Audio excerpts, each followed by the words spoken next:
This is my updated ESP8266 with a LCD screen shield on it and connecting to openweather.org API.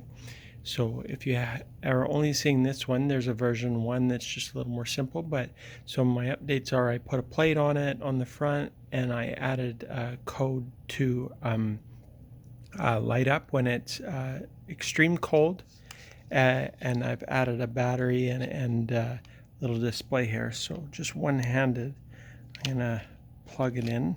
Sorry for this awkwardness. Just plug it in.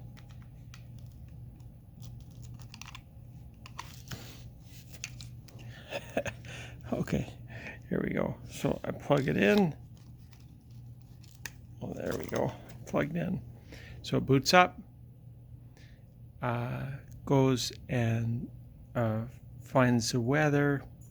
That's current weather, quite cold out. That's the other reason. And then when it goes and finds that it feels like more than minus 25, it puts on my extreme cold warning light as well. That's Mort, by the way, always sniffing for food.